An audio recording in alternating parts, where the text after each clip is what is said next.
Yes.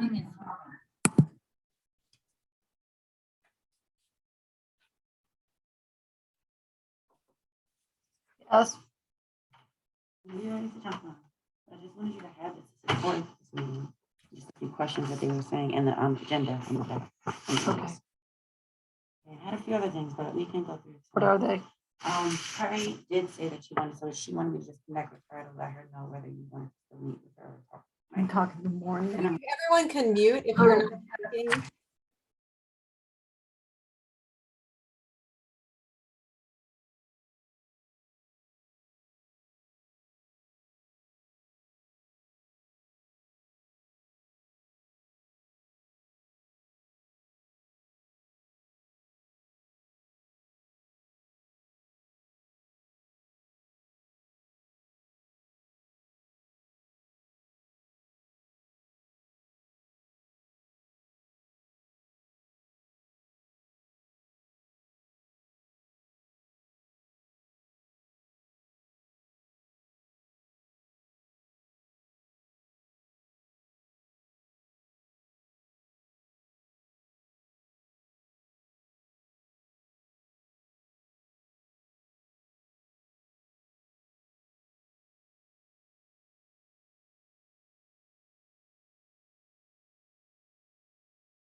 Hello, everyone. We're just doing the word cloud right now, so feel free to go to menti.com and put the code in up top.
Hi, everyone. I think I'm going to start.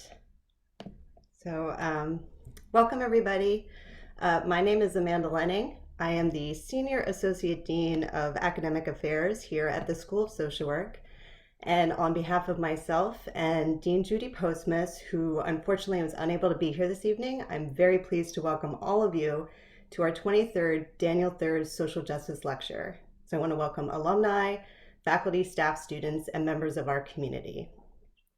This evening's Thursz lecture focuses on how social workers can be and should be involved in community efforts to address climate change and advocate for racial, social, and environmental justice in our communities. This evening, we are here to learn from Baltimore community organizations working for environmental justice, including Blue Water Baltimore, Clean Air Baltimore, the Black Yield Institute, Green and Healthy Homes Initiative, and South Baltimore Community Land Trust. So you're going to hear from representatives from these local organizations, as well as from our guest speaker, Dr. Lisa Reyes-Mason from the University of Denver. I'm also very excited that the discussion will be facilitated by a current MSW student and an alum of our MSW and PhD program. This lectureship honors Daniel Thursz, who in so many ways built the foundation on which this school stands, and who elevated our commitment to social justice. Professor Thursz was the school's second dean and a true champion of social justice. Tonight's dialogue honors his commitment to effect social change, and more on Dean Thurz's exceptional career and impact can be found in your virtual program. This evening's event was created and planned by Professor Corey Shadema, the School of Social Work's Daniel Thursz Distinguished Professor of Social Justice. Dr. Shadema is a scholar who focuses on how people work within and around policies that are unjust and ineffective in such areas as criminal legal systems, child welfare, and childcare. She draws on her dual background in law and social work in both her teaching and her research, centering the voices of those most impacted by policies and programs. So without further ado, I want to introduce Professor Shadema. Thank you. I too extend a warm welcome to all who are here and who were recognized by Dean Lenning. I would like to acknowledge with sadness the passing of Hadassah Thursz on Friday, November 26th. Hadassah Thursz was the beloved wife of Daniel Thursz, and along with other family and friends of Dean Thursz, often came to our biannual lectures, and she was instrumental in creating this social justice lecture series. We offer our condolences to the Thursz family, and we hope that this lecture series serves as a testament to Hadassah Thurz's legacy. May her memory be a blessing. I would like to open my remarks with a land acknowledgement, which is a statement that formally recognizes the historical and continuing connection between Indigenous peoples and their native land. This is based on a fuller acknowledgement that was created by the UMB Writing Center in collaboration with Mario Harley, a member of the Piscataway Nation Council, and the full statement is available at the link in the chat below. We gathered today virtually across Turtle Island, the indigenous term for the North American continent. We specifically acknowledge the presence of the University of Maryland, Baltimore, the host institution for this conversation on the ancestral land of the Algonquin-speaking peoples whose descendants are thriving and resisting settler occupation. We honor these descendants who include the Cedarville Band of the Piscataway Conoy, the Piscataway Indian Nation, and the Piscataway Conoy Tribe. We acknowledge the historical, deliberate, and ongoing attempts by settlers and their systems of oppression that perpetuate and obfuscate racist and violent acts of political, social, economic, and ecological white supremacy. We further acknowledge the fundamental role that these colonialist acts play in historical and contemporary disenfranchisement, surveillance, and harm of Black Americans. May this digital space serve as one moment among many for ending anti-Black racism, modern colonialism, and white supremacy, and for creating equitable relations that honor and heal communities and the land. Environmental justice is an important and urgent conversation to have at this time, and we are honored to host our speaker and panelist, and you can find more information, detailed information about their bios in the program, from whom we are eager to learn. In the wake of the most recent global climate summit and unprecedented displacement and hardship disproportionately faced by people who are made vulnerable through systems of oppression, disregard, and instrumental greed, we must reflect on the various ways that social workers can be part of advocacy and change. Our fall 2021 Daniel Thursz Social Justice Lecture continues to honor its namesake, Daniel Thursz, by calling us to reflect and act at all levels of social work practice. Our program therefore examines the social work profession at the national level and uplifts the work and the voices of local community organizations. I will now introduce our facilitators of the Q&A and our panel session. We don't have their bios in your program. And then I will yield the floor by inviting Dr. Lisa Reyes-Mason to join us. So Nicole Maddox will facilitate the question and answer session with Professor Reyes-Mason. And she is a research assistant professor at the University of Maryland School of Social Work and an alumna of the MSW and PhD programs here at UMB. Some of her research explores how different environmental factors such as green space access and neighborhood conditions influence mental health disparities, particularly among Baltimore residents. She currently teaches the social work research course in the MSW program and is collaborating with faculty to offer an environmental social work course. Lauren Brown will facilitate our panel discussion that follows with activists in Baltimore City, and she is doing a dual degree program with an MSW at the School of Social Work Shady Grove campus, as well as an MPH at Johns Hopkins University. She is concentrating in environmental sustainability and is very passionate about environmental justice. She has worked with environmental groups such as Chesapeake Climate Action Network, the Audubon Natural Society, and Neighborhood Sun. So Dr. Reyes-Mason, we are thrilled to have you here, and we are waiting to hear from you, your perspective, and especially appreciative of your role as co-chair of the Grand Challenges around environmental justice and your long commitment to this work. So please welcome Dr. Reyes-Mason.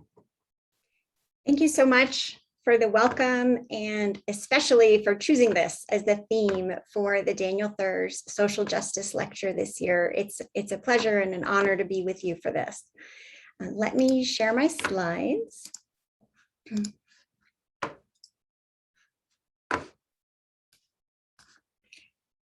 So, our world is on fire. Literally, here in Colorado, where I'm calling in from, as wildfires burned in our Rocky Mountain foothills just this very past weekend in December. And figuratively, as global average temperatures rise, deforestation continues, and weather extremes become more frequent and severe and intense. We humans, who are just one of an estimated 8.7 million species on Earth, have lit this fire. Most, not all, but most of us still see ourselves actually as separate from nature and not part of it. And so we, as this one species, have changed this planet, its ecosystems, its health through these fires that we've lit of extraction, consumption, colonization, and dominion. In my talk today, I will begin with some examples of the problem as it affects the people and communities with whom social workers work. And this may feel daunting, discouraging. It's crisis framing for the moment. But then I won't stop there. I'll aim to also give examples of how social work is already engaged in environmental justice, and a step further, perhaps some of us would say ecological justice. And so therefore, I'll be turning to some solutions framing, really, which research shows is more effective than crisis framing, and hope to give you some ideas, examples, inspiration for how we can all be sparks for change, taking this fire metaphor in the image on this slide in a reimagined direction, as sparks in a movement that's creating a healthy, thriving, and regenerative world. But first, some of the problem.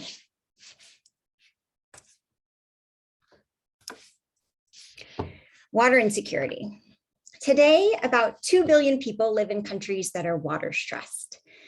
3 in 10 people around the world don't have access to safe drinking water, and seasonal water shortage during dry periods or drought is a concern for many.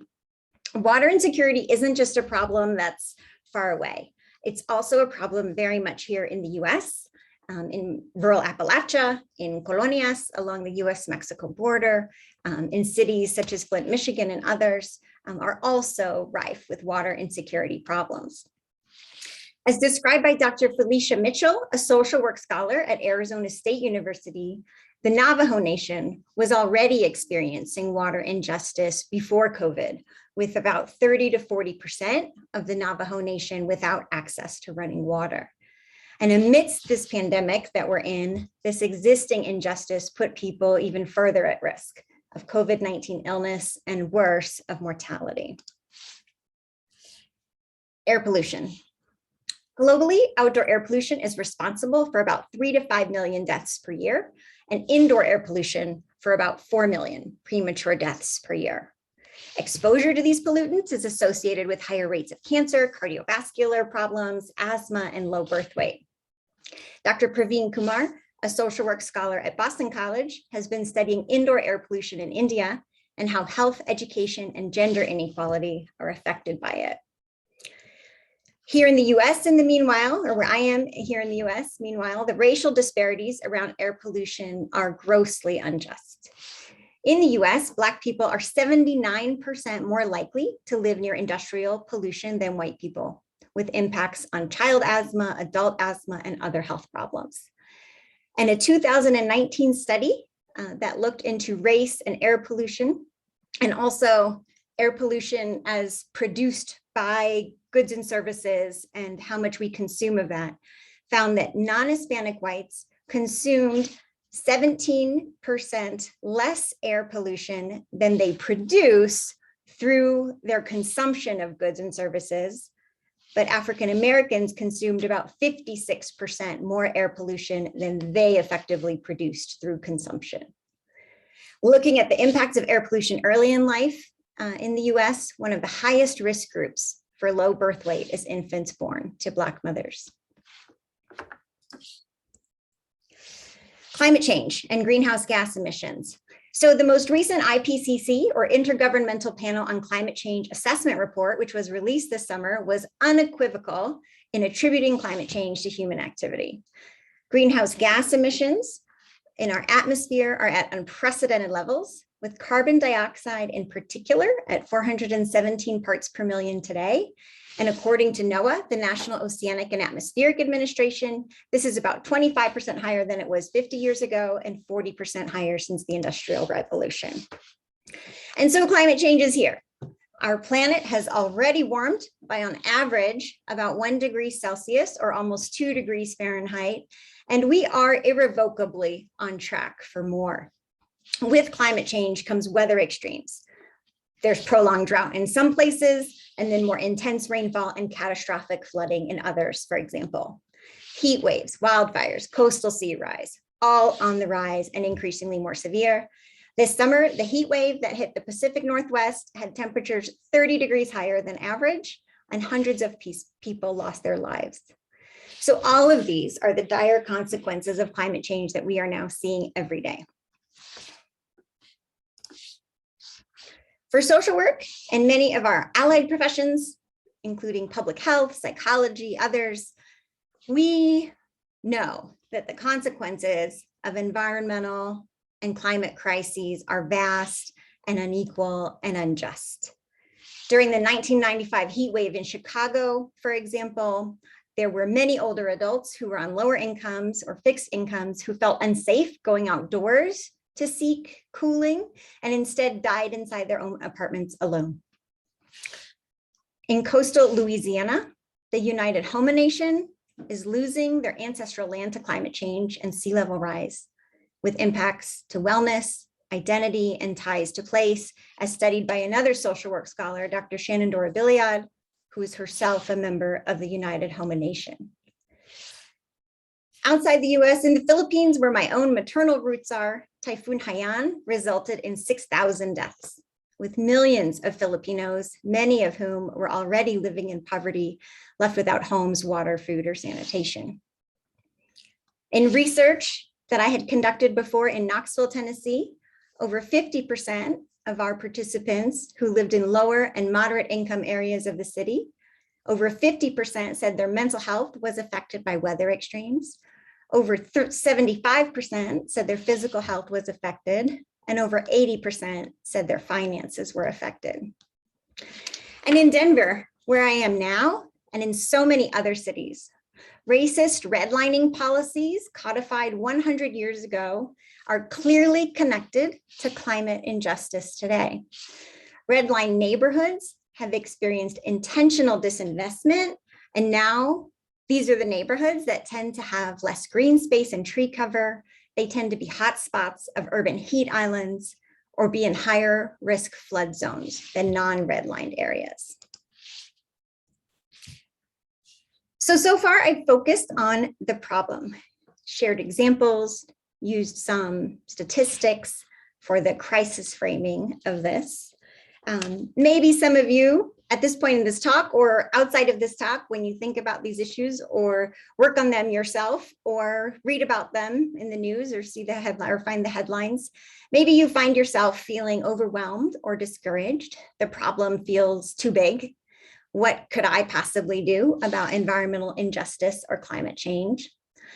Maybe some of you are thinking, well, I can see now how this is related to social justice. The connections are there, but is social work even at the table? And when people used to ask me about social work being at the table, I would often reply, well, why are you or why are we waiting for an invitation? We just need to show up, make our own table anyway, invite others, just show up at other tables that are already there. But I am actually inspired to share that several years into this work now, my answer to that is shifting. Our profession is engaged in environmental justice. We are at the table. These issues are so inextricable from so many other social and structural problems that we as social workers try to confront. How could we not be? So I want to share with you some now how of we are engaged, where we've come from and then where we're going.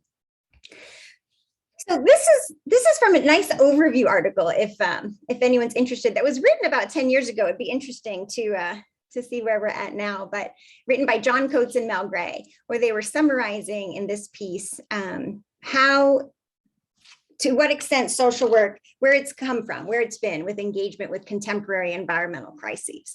And so their overview finds kind of three periods of trends that beginning in the 1970s, there was kind of this especially in the US moment politically with a lot of environmental crises on the tails of civil rights movement, where social work academics began to write about the need for the profession to engage with environmental crisis. Bit of a pause, and then in the late 80s and 90s, there was some renewed interest, some broad calls for social work involvement. And then over about the last 20 years, there's really been a growth now in activism, and not just in the academy by any means, but in our education and associations, our national associations, trying to do much more work to move us from just talking about we need to be involved to what are we actually doing now and getting involved.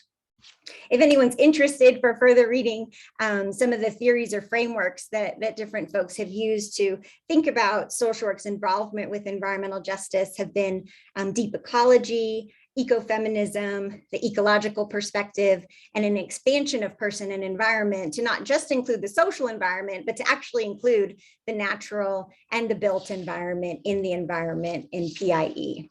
And then just some of the social work expertise and skills that these authors kind of highlight as social work contributions to this area are extensive history in disaster response and recovery, including the clinical side, community organizing for sure, our expertise in community economic development, our work in group mediation and dialogue, and absolutely, as is a theme, I believe, with the Daniel Thursz lecture and inspiration around policy advocacy.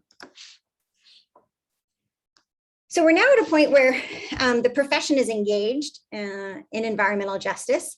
Our Council on Social Work Education has a definition of environmental justice that the Environmental Justice Working Group led a few years ago. And if you're familiar with the US EPA's definition of environmental justice, then you'll notice a lot of similarity in the first part of the definition here. And I'm actually going to take a moment and read this what's on the slide here. So the CSWE's definition, first part, environmental justice occurs when all people equally experience high levels of environmental protection, and no group or community is excluded from the environmental policy decision-making process, nor is affected by a disproportionate impact from environmental hazards.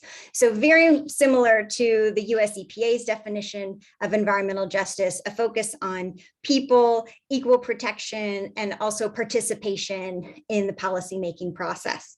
Where CSWE goes a bit beyond is more towards what some of us think of as getting closer to a definition of ecological justice, where we are putting humans back as one part of the ecosystem, and that we are in relationship all the time with other ecosystems, with other species on this planet, again, being one of 8.7 million species.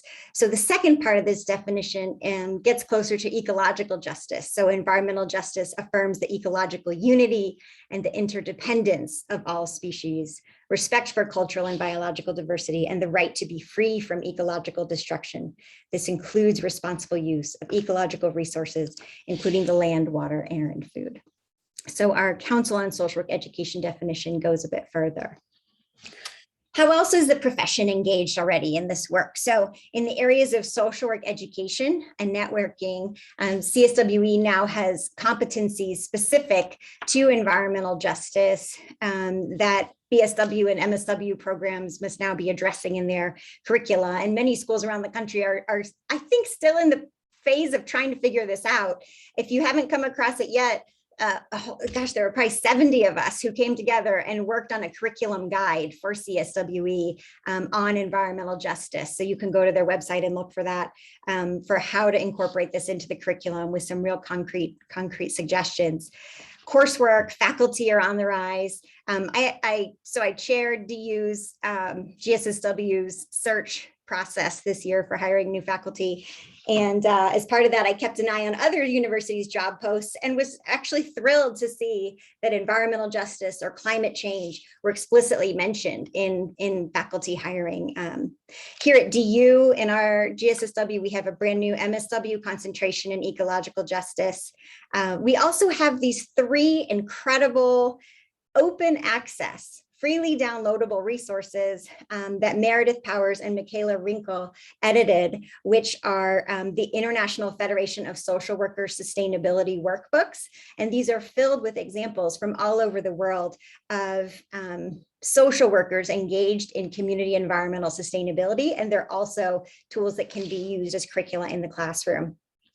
Meredith, who I just mentioned, also runs the Eco Social Work listserv, which hopefully some of you are on. And if not, then shoot Meredith Powers at UNC Greensboro an email, and Meredith will add you, or to the Facebook page, or there's a Twitter handle. So these have hundreds of subscribers and folks in community who are engaging with eco social work. And then the grand challenge that I co-lead, creating social responses to a changing environment, one of our 13 grand challenges. We have worked to attract and support more scholars and educators to this work. We are working on providing mentoring opportunities for students who often feel like they're having a hard time finding others who want to do this as part of their social work studies. Our grand challenge also organized a 3-part environmental and racial justice webinar series, which can be viewed by going to DU's GSSW's events page, and then responding to calls from NASW and others to weigh in on policy proposals and advocacy opportunities. We also have social workers engaged in practice along the entire micro to macro spectrum that we talk about doing this work. So there are folks in private practice who are having clients now with eco grief or climate anxiety, or somebody reached out to me about hoarding. They have a client who's hoarding out of anxiety and stress related to climate change, in addition to disaster related mental health. And I want to even say maybe maybe hazard related mental health. Maybe it's not even just a disaster, but heat wave, that happens, and mental health treatment needed as a result of stress with weather extremes that are happening. We have social workers at the meso and macro levels who are working on program development and community organizing in the areas of food sovereignty, food justice, and community gardens. Folks working on heat and homelessness. Somebody here in Denver from Earthlings reached out about interest in a coalition around climate change and homelessness here because of increased exposure to weather extremes. We have folks working on energy poverty and who are interested in kind of community on the ground work with solar co-ops, for example, and how can we make access to clean energy, renewable energy more equitable. And then there are those of us who are engaged in policy practice. So I myself sit on the city and county of Denver's new county level sustainability advisory council as a way to try to shape climate policy here locally. Thomas Bain is a social worker who's with the Department of Health and Human Services new Office of Climate Change and Health Equity. And Thomas's work involves supporting decarbonization of the healthcare sector, building its resiliency, and supporting community outreach on climate equity. Many of us weighed in on NASW's 2021 Blueprint of Federal Social Policies, for example. There were social workers who were at COP26 last month, attending meetings, representing social work, and folks involved in other global meetings as well. So that's some. I hope you can sense my kind of energy around it. The problem can be so daunting, and yet there is movement in our profession and engagement in social work. And so I turn now to this part of my talk. What can we do going forward? What can any of us on this lecture, this panel today do as we go forward? And so I'll offer my thoughts in 4 areas. So finding hope, connect the dots, talk about it, and take action. Okay.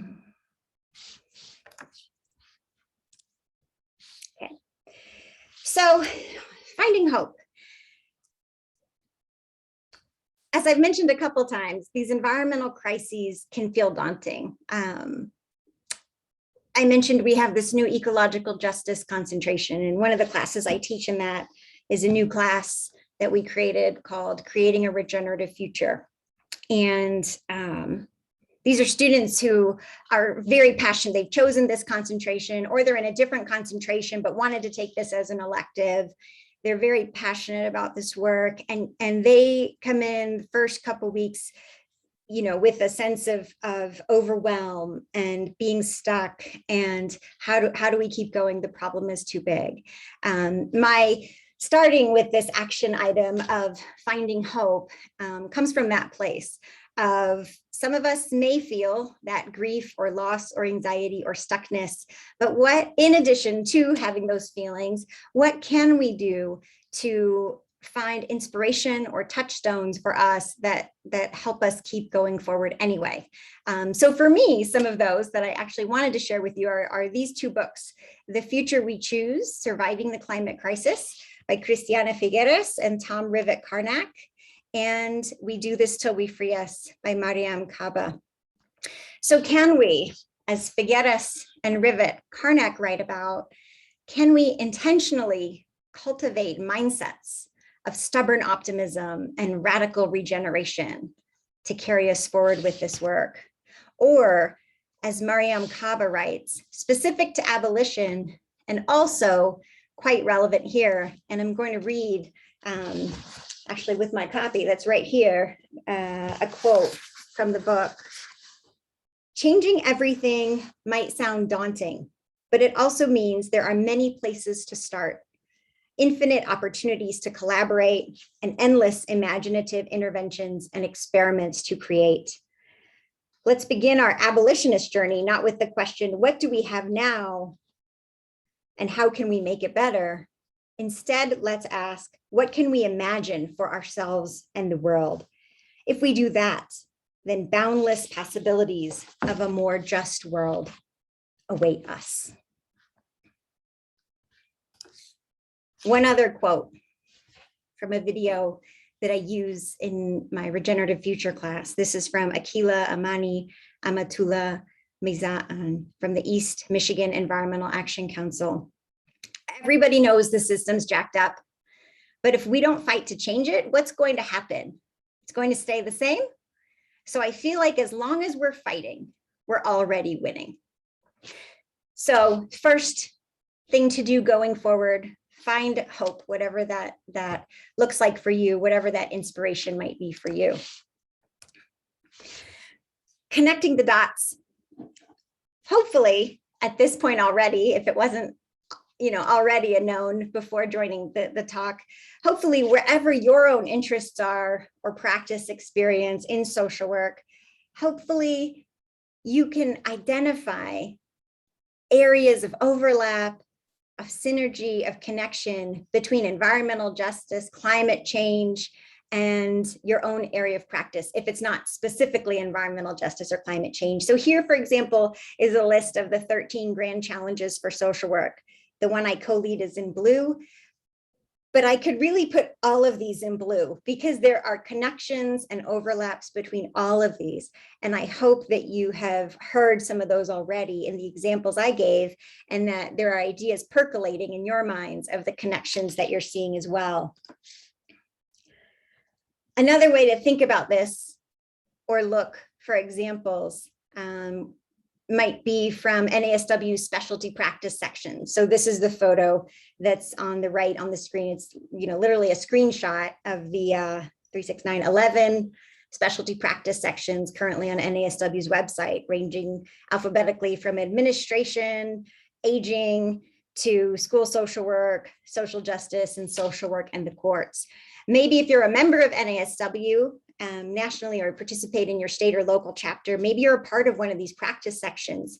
And maybe there's a way for you to connect the dots for the chapter around how environmental and climate justice might connect to what you all are talking about private practice or about children, adolescents, and young adults. So actively working to connect the dots, because environmental and climate justice, you could argue for having a specialty practice section of its own, and at the same time argue for infusing it really across these practice sections. Third of 4 for you today is to talk about it. And these 2 slides are specific to climate change, but you could make them about other environmental crises as well. So Catherine Hayhoe, some of you may have heard of or followed Catherine's work, Dr. Hayhoe's work. Dr. Hayhoe is a climate scientist out of Texas Tech, and one of, in a TED talk that Dr. Hayhoe gave several years ago, one of her main points, and she still preaches this to this day, is if there's one thing that we could each do to help with the climate crisis, it's to talk about it with other people. On this slide are some data from the most recent Yale program on climate communication survey of climate change in the American mind. They find that 1 in 3 folks here in the US are very worried about global warming. It's the phrase they chose to use. 7 in 10 say it's extremely, very, or somewhat important to them. And 2 in 3 disagree that it's already too late to do anything. Yet 6 in 10 rarely or never discuss global warming or climate change with their family or friends. So there seems to be this, I think in general, I find there's this perception that climate change is a highly bipartisan, polarizing issue. And yet what we actually see with this survey, with others that Yale has done around politics and climate change specifically, and other research that's coming out, a colleague at Boulder was just presenting on this the other day, that actually polarization around climate change at least is going down. And so there is potential to talk about it more as one contribution to pursuing solutions for the climate crisis. Now, how to do that as social workers, dialogue is something that we train in, conflict resolution. And we also know from framing, communications framing work, from other research that's been done, that facts and statistics don't always work. They're not what will work for some people. Instead, perhaps going into conversations with sincere listening, sincere curiosity, asking questions, not necessarily trying to convince the other side of your views or hopes around climate change, but trying to find some kind of common grounds, one shared value to have conversation with. And as kind of has been done in this presentation, to experiment with frames. There is a good bit of research that crisis framing doesn't work, but solutions framing does. So talking about it, there's one thing that you leave here with, maybe it's to talk to somebody you haven't before about climate change. And then taking action. So taking action in your own organization, whether that's your organization where you work, where you volunteer, or where you are a student, being the one to bring environmental or ecological or climate justice knowledge or concerns into your organization. Maybe that looks like even a private practice where you share space. If you're a therapist, you share space with other therapists in a private practice, and you start to talk with each other about, is this showing up? More people connecting, talking about eco grief or climate anxiety. Are you noticing anything after this last heat wave we had? And talking about what to do about that, or what resources you need to, as your own work adapts. Identifying potential overlaps with your own organization's mission and vision, and then being the one to generate ideas for what your organization can do. Because I would be willing to bet that incorporating environmental or climate justice into your work, into your organization's work, there's probably some way to connect it to your existing mission or vision. It doesn't necessarily have to mean revising that. And then engaging with NASW or other advocacy and professional development organizations, such as through action alerts, training, specialty practice sections. At these next few slides at the bottom, I've highlighted in blue just some of the social work skills that we bring to the table for these. So skills in strategic planning, workshop and training facilitation, and program development. In your local community, taking action. So many, I shouldn't say most, but many cities or counties or states will have climate adaptation plans now. And then many will have emergency management plans because of wanting to be eligible for FEMA assistance during disasters.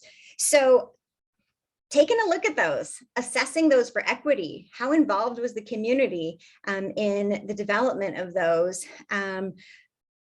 Are, for example, heating and cooling centers now part of the plan, yet transportation and getting the word out about those centers is lacking, and so they won't be used.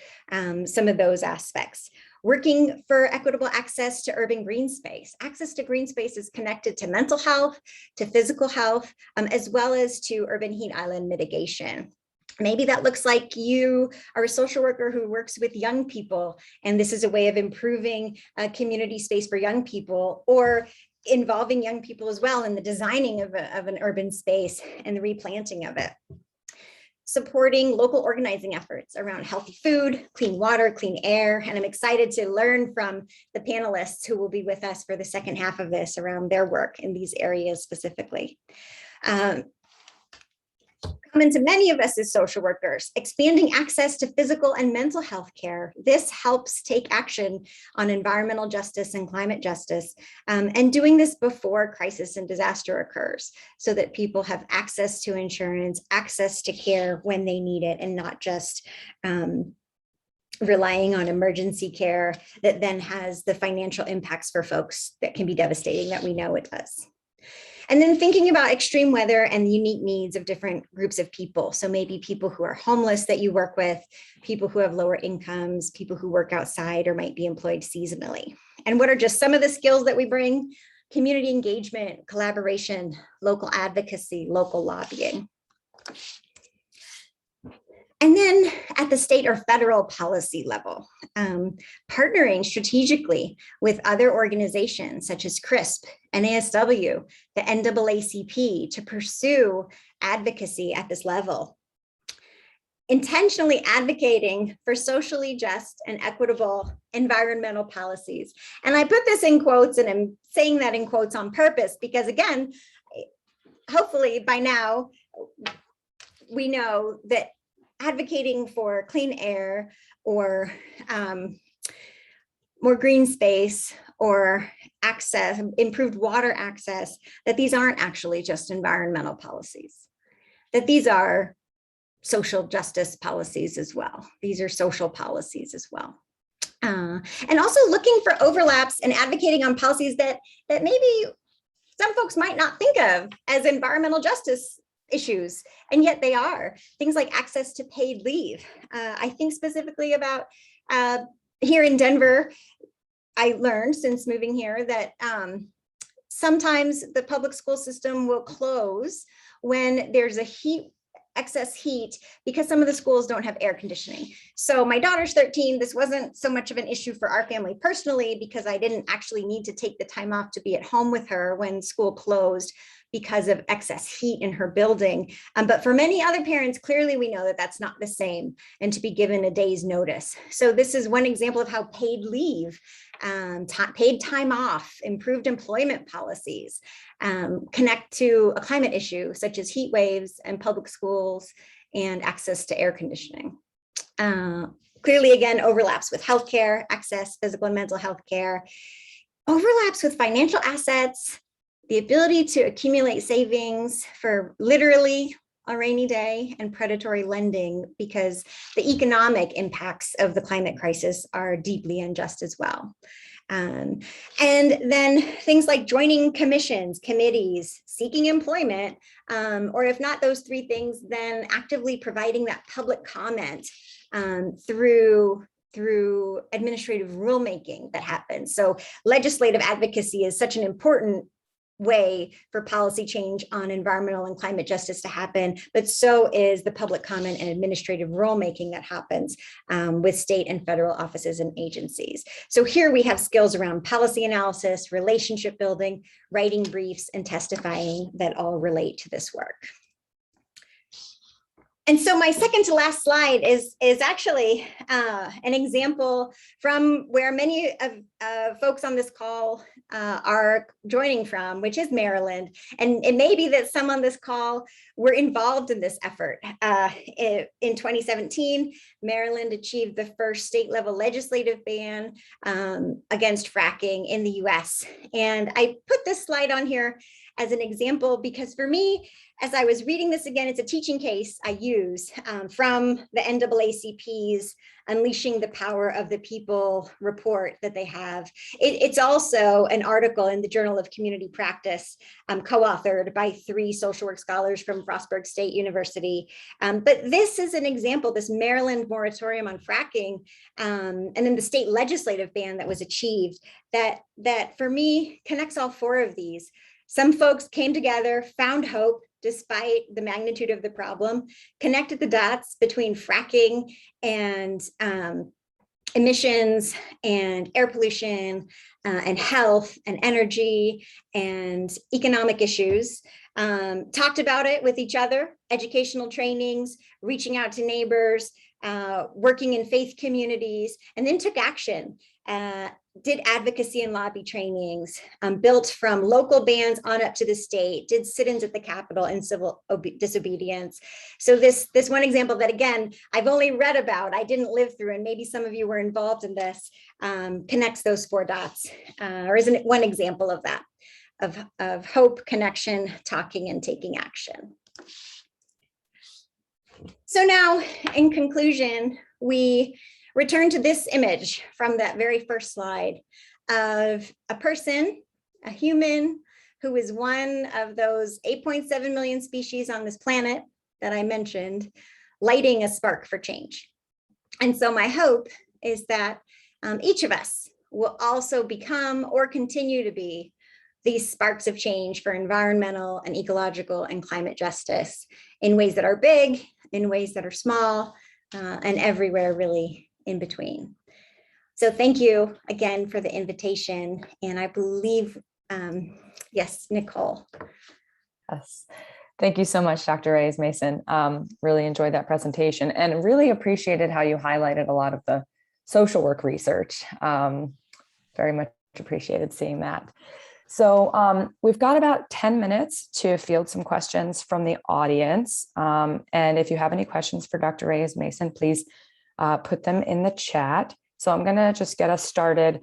So there's a lot of people that are working on the issue of environmental justice or ecological issues that come from a lot of backgrounds. I think you've given some real concrete examples of different ways that people can get involved. And I'm wondering if you could just speak a little bit to why social workers, like why do we belong in this space and what is it that we bring that is unique that people from maybe other disciplines don't have, or what's something that we provide that's unique to our profession?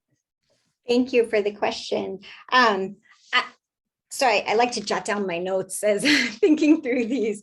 So the first things that I jotted down that came to mind were where we are, or if not all of us are, we are supposed to be social workers who are committed to and actively working on social justice, every day as part of our work. And so that the more I do this work, the more I've realized over time how that is unique or rare. There are many people who are personally committed to social justice coming from a lot of other professions, but it's not necessarily the heart of the profession or what's meant to be the heart of the profession. So I think that can't be undervalued at all by any means.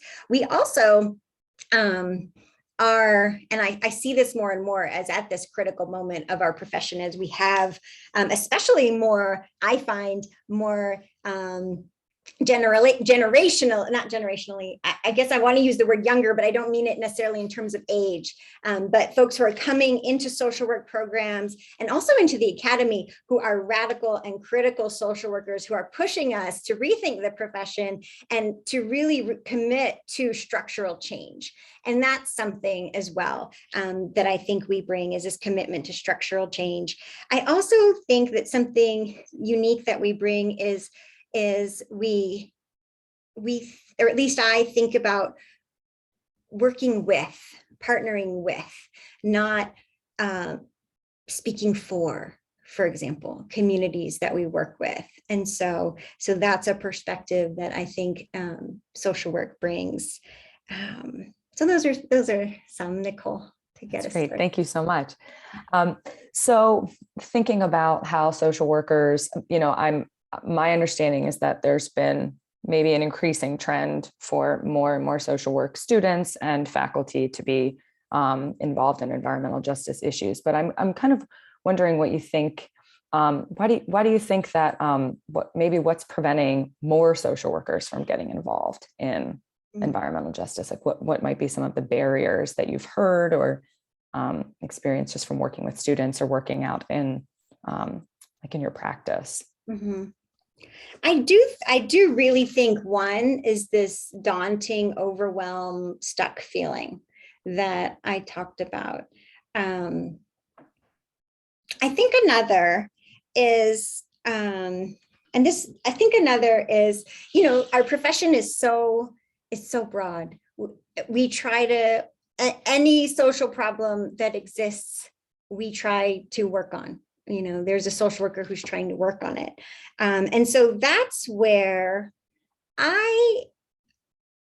as much as I'm hoping we'll continue to have this growth in students coming to us to pursue environmental, ecological, climate justice specifically, I also really believe in this infusion approach and also in reaching, I believe we have some alumni, current practitioners joining us for the lecture tonight. And so for folks who are already in the field, this idea of connecting the dots, is so important, I think, to take this information and then bring it into the practice that already exists. I think another one that's very real, and we are working on here with our new concentration, and I find that this is a common one also in general with work that's more macro in social work, is what's the job? What are the job prospects? Right. And so my answer to that, especially on the meso to macro side for students, is similar to what it was when I was a MSW graduate looking for my jobs, you know, as a macro social worker. At the time, I worked on financial asset building for lower income families. And it was that I wasn't necessarily looking for jobs that said MSW. You know, like I had to broaden the way I thought about my job search. And so I think that job question is one. I think there is a rich really a wide market for our students to go do this work. And what we bring in terms of the community partnerships, really the listening, the dialogue, these are what often get considered, I think, as these soft skills. But the more I do this work, and sure, most of my time is now as an academic, but the ways that I work on policy or public impact of my work, the dialogue skills, the always being a voice for justice and equity, those are needed much more than we might think sometimes. Yeah. So I think we have time for maybe one or two more questions. So the next one that just came in was, what additional coursework or skills do you recommend that social workers interested in ecological justice work would pursue in a school of social work, or maybe outside in another department, or maybe even outside of like a formal academic institution? So for example, in public health, doing anything more than we are to prepare students to work in this field. So just speak to that a little bit. I don't know if I can speak very well to the public health question, though I do know that public health has been doing, you know, had environmental public health and now climate health work going on. So one thing that I try to work into my class was, okay, a couple things. One thing I find that's interesting and exciting is that there are students coming from environmental sciences into social work. And so they're bringing the environmental sciences, hard science knowledge, but now they're wanting but wait, to get this, to actually solve the problems I'm wanting to solve, I need the people skills. I need the organizational change skills, the policy skills. And so in my classes that I teach, where not all by any means students have the environmental science background, I think that there's merit in taking a couple of courses in environmental sciences, because you want to be able to, you don't have to be the expert in that in climate change science, but you need to be able to know and understand the basics and not shy away from it and be able to be part of those conversations. So I think some exposure to the hard sciences, the environmental sciences can be helpful. Yeah, that's great. So one more question for you. Can you speak more about meso-level social work practice and how this can be a part of eco-social work practice? So such as work in community-facing organizations, heating homelessness, et cetera. I'd like to hear more about the work being done here and your thoughts on this. So just looking at meso practice specifically. Yeah, and actually I have a feeling that our panel will speak quite beautifully to this through the examples. But this is, I say this all the time in teaching, I'm very much a believer, even though you can tell from my presentation, I think that I'm a macro social worker, and that's where my work has been. It's how I think. I'm actually a real believer that this work, we need folks working on this across the social work practice spectrum. So we need micro folks who are in direct practice, providing therapeutic services, for example, or direct relief services. And then at the meso level, well, let me say one other thing first. At the more macro policy change level, I'm always advocating for more social workers to actually go into politics and become the elected officials and be part of actually making change at that level, or to seek employment in policy change organizations. Or in state level or national government, for example. We have an alumni of our program, for example, who, I'm going to forget which agency here in Colorado, but I want to say it's like the energy agency, and they do energy policy research, and they're an alumni of our program. At the meso level, these connections are so tremendous to work on. I feel like I gave some of the examples, so I'm afraid I'm going to repeat them and not add something new. But I think about food justice and community organizing and community gardens, for example, that are also employment training opportunities. At the meso level, there is work and discussion as well around a just transition. How do we transition away from fossil fuels in a way that also is providing employment opportunities for folks who are leaving the fossil fuel industry, and also having, as the renewable energy industry has expanded, having those jobs be good paying jobs that access to them is also equitable. So I'm not sure actually if I added much new there, but there's so much. I'm a program developer at heart, actually. I probably should say maybe I'm more of a meso social worker, because I'm like, what's the new idea and how can I create it for you and your organization? And so that's what I get excited about. It's like, I have this idea for a chapter in the book. It's like, show me a social worker. And nobody can steal that line though. But, and I will show you how this connects to climate change, you know, and what you I might love really that. like. So I just said that on our recorded webinar, but well, I think this last question about meso practice was a perfect segue, because it's time to hear from our panelists who are going to talk a little bit about the work that they're doing in Baltimore City. So thank you so much for your time and your presentation, Dr. Reyes-Mason. And now we're going to shift to hearing from a panel of local environmental justice advocates about the work that they're doing in and around Baltimore City. So Dr. Reyes-Mason and I are going to turn off our cameras, and I'm going to hand it over to you, Lauren. Everybody. I'm so excited to be here. As Corey mentioned, I'm actually an MSW student here at Shady Grove, but right now I'm also doing the MPH, Master Public Health at Johns Hopkins. So I would like to ask each panel member to please introduce themselves and tell what their organization does to advocate for environmental justice in Baltimore City. So would Leanna Powell from Blue Water Baltimore, would you like to start? Sure. Thanks so much. Yeah, I'm Liana. I'm the Director of Development and Communications and an Equity Lead for Blue Water Baltimore. Rather than tell you our mission statement, I'm going to show you a quick diagram that talks a little bit about what we do. So the four major issues that we deal with in Baltimore City are stormwater, trash, sewage, and toxics. And we are coming from sort of a pure environmental protection perspective, learning to do our work more justly. And so the way that we do that is through these core interventions.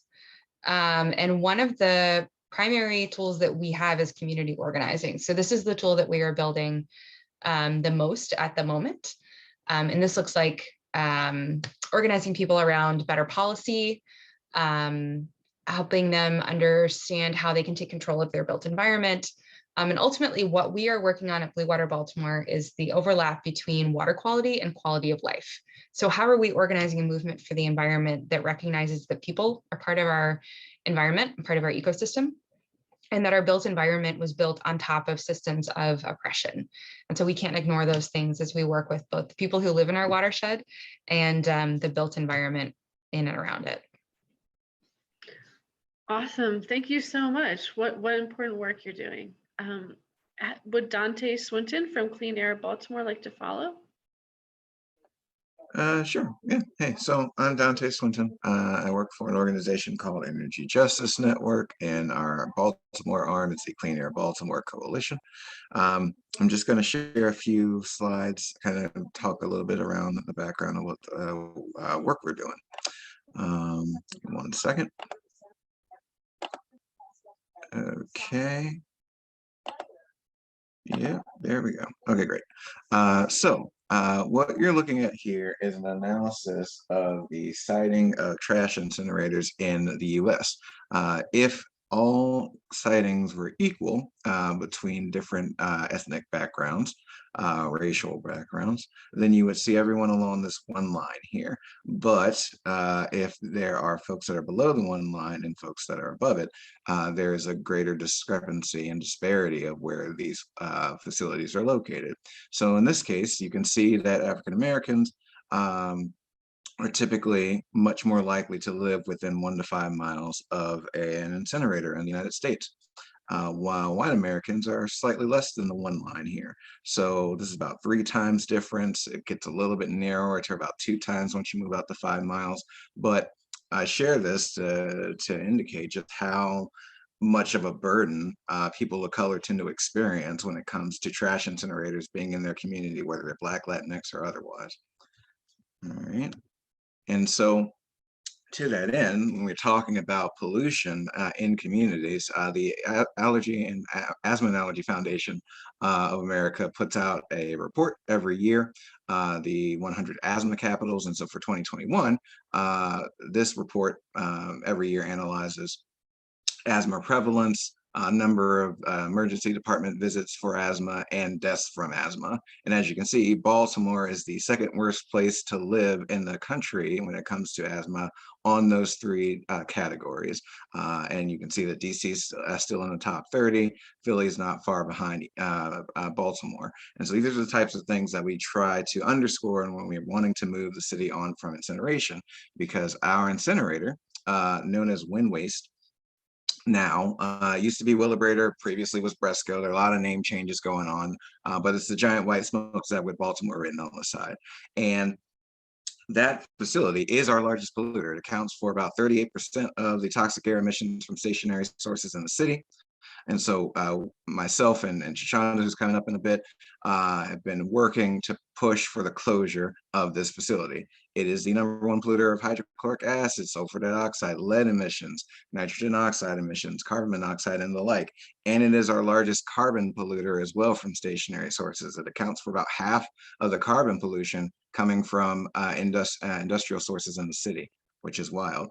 And so to give a greater idea of what that actually means, just going to roll through this really quickly. So what I did is I took data from the EPA, took the data from what the incinerator puts out in a given year, and compared it to what a typical car will release in a given year, driving about 11,500 miles. So when you look at this, you see that the amount of carbon monoxide the incinerator puts out, not that bad, only 542 cars, but depending on the pollutant, it actually gets worse. It takes over 126,000 cars to equal its NOx emissions, 141,000 for CO2, all the way up to 1.7 million cars having to drop 11,500 miles to equal the amount of SO2, sulfur dioxide, that comes from that smokestack. And so when we're talking about asthma impacts, sulfur dioxide and nitrogen oxides are huge asthma impact pollutants. And these are the types of things coming out of that smokestack and have been for the last 36 years. So that's why we've been advocating for its closure. And just my last slide here before I stop talking. This is just to talk about the impact of moving towards zero waste, away from trash incineration, away from landfilling. When you hold on 1 second there. When you burn trash, you only get about 1 job per 10,000 tons of material handled. From landfilling, you get 4 to 6 jobs, a little bit better. But when you're talking about recycling, you actually drastically increase. You get 36 jobs per 10,000 tons of material. And the holy grail is reuse and remanufacturing of the materials that we usually throw away. And that's 300 jobs per 10,000 tons of material. So when we talk about environmental justice, we also have to talk about economic justice, because all of those pieces are intact and are crucial to the city being lifted up out of poverty, away from being one of the worst places to live with asthma, and fighting climate change. And all of these pieces are tied in together. So I'm glad that we're talking social work, talking environmental justice, talking economic justice, because they're all tied together. And that's the point of this slide. So I'll stop talking, and thanks. Thank you so much, Dante. Very striking statistics, and we will get rid of this incinerator. Can Lee, would you like to do a short introduction? Lee Jordan from Black Yield Institute. Yeah, for sure, for sure. Peace, everybody. I am Brother Lee Jordan from Black Yield Institute, Director of Operations and Culture. Black Youth Institute is an organization, unapologetically Black organization that is working to create self-determined and self-sustaining Black and brown poor communities.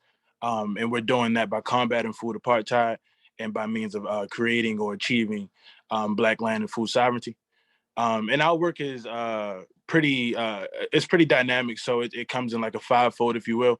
But our work looks like one, we have a Black food knowledge and research hand, if you will, which allows us to discover our own stories, produce our own knowledge, and diagnose our own issues and solutions and things in our communities. It's all too often folks have come inside of our communities and told our stories for us. So it gives us the chance to create the language and create the direct and ground perspective of what's happening in the communities around our issues. We also have our St. Clair Hammer Academy, which is really educating folks in political education. And that may look several different ways. That may be just by being in a community with folks. It might be through some cards. It may be through a PowerPoint. It may be through offering a book, or it may just be through some dialogue or some good conversation. However, we're clear that the relationship is a major part of what we do. So our political education is infused in everything that we do. We have an urban agriculture handle, if you will. We were formerly operating a 1.25 acre garden in Cherry Hill, urban community garden, where folks were able to rent their own beds and grow their own foods. We were able to educate folks, do cooking workshops, have folks assist with us, employ folks, and just really gather as a community, reconnect folks to the land. And just enjoy it together. See it as more than just a space for food, but a space to just collectively be together and grow community. Our motto there is growing food and growing community. So that's a major piece for us. And the last two we have is we have an action network for Black land and food sovereignty, which is us working with other organizers, local, national, and really just connecting with folks to create as much as we can a network to be able to help out different resources and be able to solve different issues along the country. And then lastly, we have our Full Susu Network, which just highlights our cooperative economics, being able to talk about creating a self-sustaining community. One of the ways we're trying to do that, or one of the ways we are doing it, is by creating, I'm sorry, this is always a tongue twister, community cooperatively owned grocery store in our neighborhood or in or around our neighborhood. And that looks like community members being able to control their own foods, control how things look, control the prices, and have a say-so in the process. I mentioned earlier that sovereignty is one of the major legs of our work, and sovereignty is really just control of all your resources over how those resources are distributed and how those resources come into your community. So that's our work at large, and I look forward to sharing more. Thank you so much. Thank you so much, Lee. Ruth Ann Norton from Green and Healthy Homes Initiative. Would you like to introduce yourself?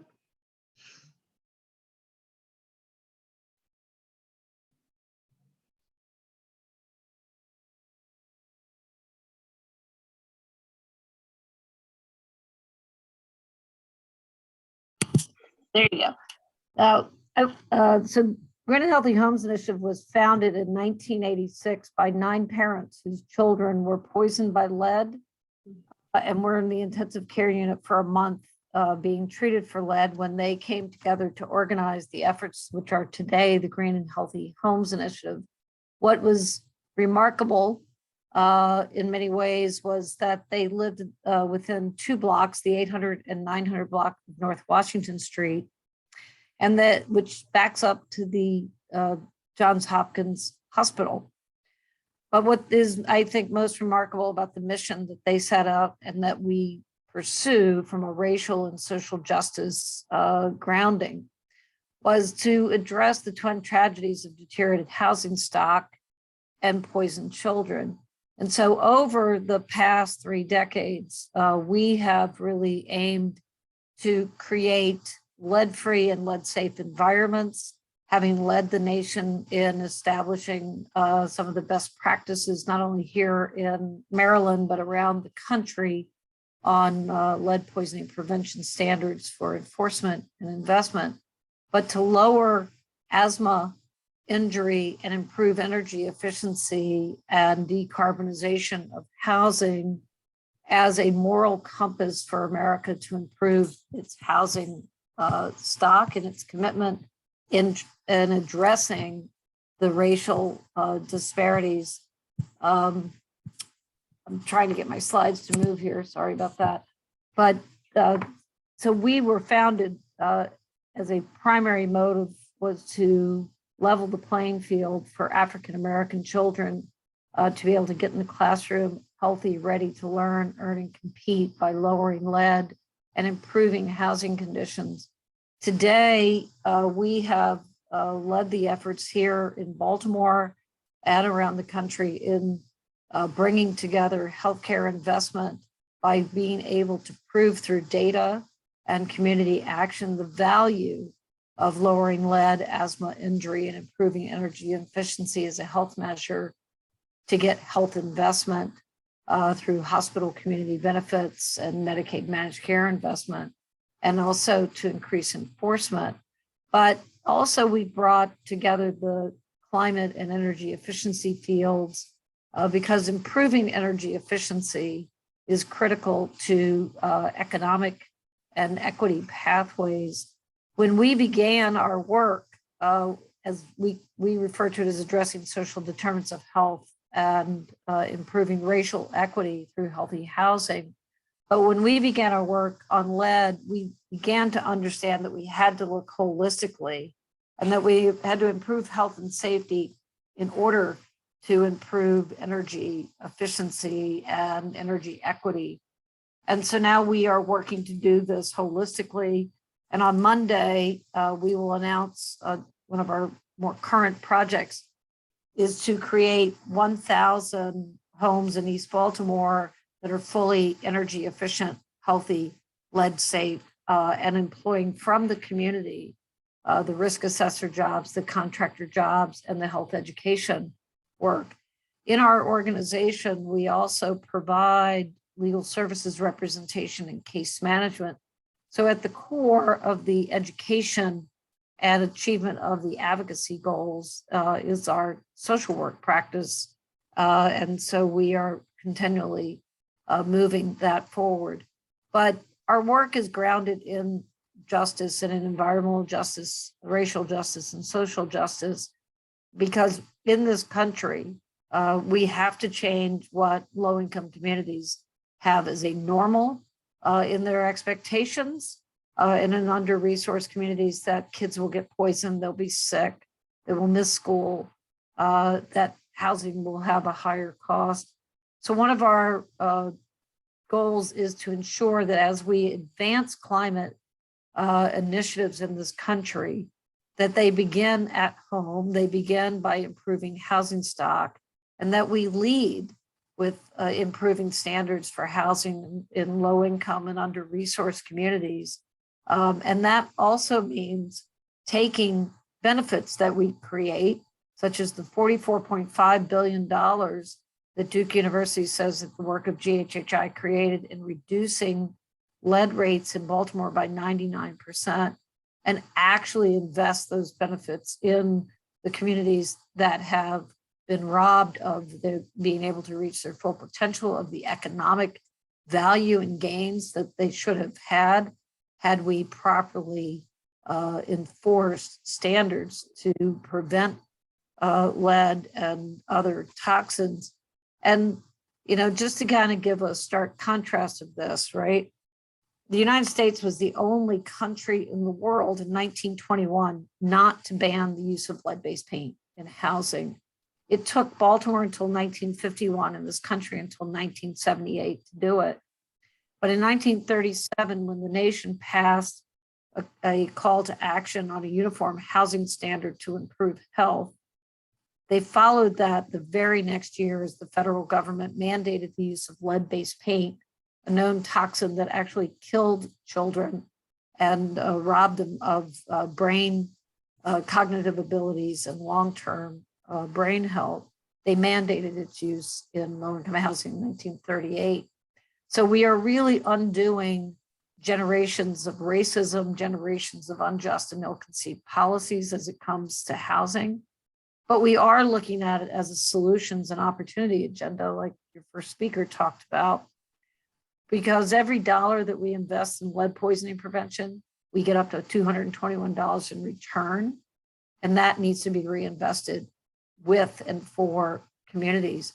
We get a 14-to-1 return on asthma reduction, and we can improve all of the housing stock in America by saving the $150 billion of avoidable cost. So we are looking at scaling this, of finally ending the toxic legacy of lead and bringing justice to generations through not only health and opportunity, but actual economic investment and building of intergenerational wealth by improving housing stock and home ownership through our work. Thank you so much, Ruth. And sounds like you've had some very successful programs and have this holistic framework. And thank you for your sharing. The next, can we have Shoshanda Campbell from South Baltimore Community Land Trust? Hi, everyone. I'm Shoshanda from the South Baltimore Community Land Trust. I'm getting a back noise. Okay. And I started with a group called For Your Voice, which I helped create with many of my peers in Benjamin Franklin High School in South Baltimore. And that group took on an incinerator proposal that was going to be one of the nation's largest. It was going to be less than a mile away from my high school. And that is really where, you know, we pulled in a lot of community residents to talk to them about this issue and how it deeply affected us. We've seen the impacts of exactly what Dante was talking about, asthma, upper respiratory illnesses, and even cancer in the community, relating to all of these polluting industries that is around the community. And it's not, you know, it's not only the Bresco incinerator, it was that proposed incinerator, it's a medical waste incinerator, it's an open air coal power across from the wreck, it's a landfill, and various chemical companies. And that is in a community of color and low income. And so exactly those statistics that you hear, we see them in reality, like the statistics of 80% of incinerators sit in communities of color and low income, and we feel that. And the community is also faced with exactly what Lee was talking about, being a food desert communities also. So it's so many issues that's being tackled in the community. And that's involving, you know, and that's why we do what we do. We created, you know, the Land Trust as a body that can also address other issues such as housing, because homes are not affordable to residents and they're not actually even good quality homes. So their homes are making them sick along with their environment. And so what we do is at the South Baltimore Community Land Trust is create community-led development without displacement, and also creating alternatives to the injustices we see relating to environmental issues such as incineration. And so we are right now working a lot. We have been very responsive to these things and being you know, talking about how they're bad, blah, blah, blah. And we all know they're bad already. You know, we know that they're dirty energy, but we also know that they get credits for being renewable energy, which means that people are essentially paying to pollute themselves. And that just doesn't make sense. And so this is also looking at the fact that it's disproportionately affecting communities of color. It's not only an environmental justice issue, it's also a social issue, because these communities have been impacted for over 35 years now that the incinerators sit in these communities. And we feel those impacts. We feel it when we look in our family, our friends, and our peers, and also just in our community, we see the health impacts. And so we have been working a lot on finding alternatives to those, to incineration, because most of what's being burned and buried could actually be recyclable, compost, reused. There are different methods that could take place that are not harmful, but instead, this is the way that it's been going for many years. So that has to stop. And I'm super happy to see everyone on this call today to talk about these issues, but also that's action that's being taken. And I hope through this panel that people that's here get involved, take action, talk to people, get to know more about what's happening on the ground, talk with residents and communities, because that's what we do without exploiting, of course, their stories, because the stories are not for sale. But you know, people are willing to talk about these issues. They're willing to get out front of it and say how this is affecting them. It's just, are people going to listen? Are people going to listen? Are they going to come and take action and stand with these people when we are frontline communities, when we're having actions and we're telling them like, this is not the way to do.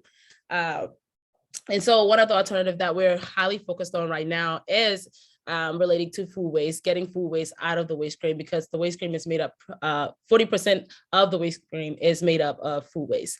And it's currently being burned and buried. It's creating methane and it's creating CO2, which Dante talked a lot about what that being released from incineration. And so we want to focus on, getting big anchor institutions to look at where their food waste is ending and how it is impacting communities, and then say that is not the way that we wish for this to go.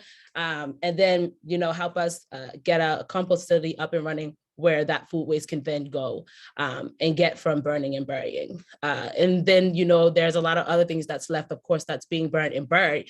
But again, there are alternatives. And then there are some things that we just genuinely don't need. Conveniencies versus health. I'm always going to choose health. So it might be convenient for plastic bottles and things like that, but it's not convenient when they are being burnt in communities of color and low income, and then they're feeling the impacts of it. And so we work with community residents on the ground to talk about these things and then also take action. And so we're super happy to be here and work with you guys and all the amazing work that's going on. Thank you.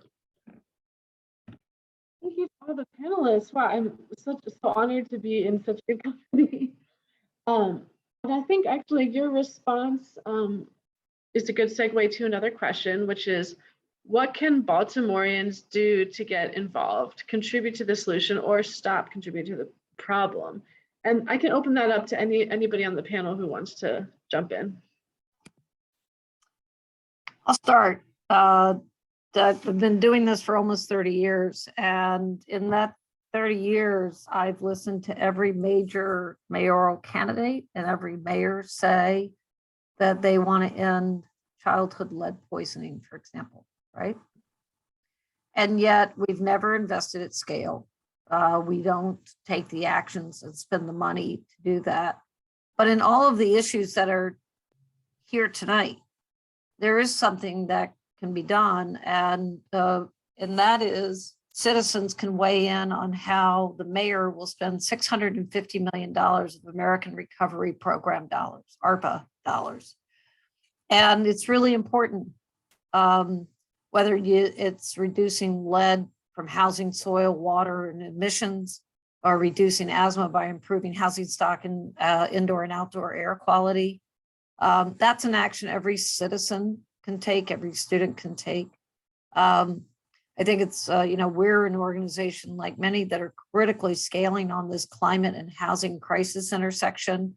We're looking for social workers, we're looking for volunteers, we're hiring, we'll be tripling the size of our staff just to do the 1,000 houses and to do those in a complete manner. So getting involved in how you choose to work and where you choose to work.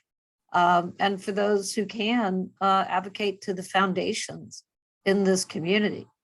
That it's community that knows best. There's not a single piece of legislation that I've been involved in crafting, helping to pass here in Baltimore, around the country, that hasn't come from talking to families in their living room, understanding the barriers and the impacts that people are living. And any legislation that's made otherwise really is not effective.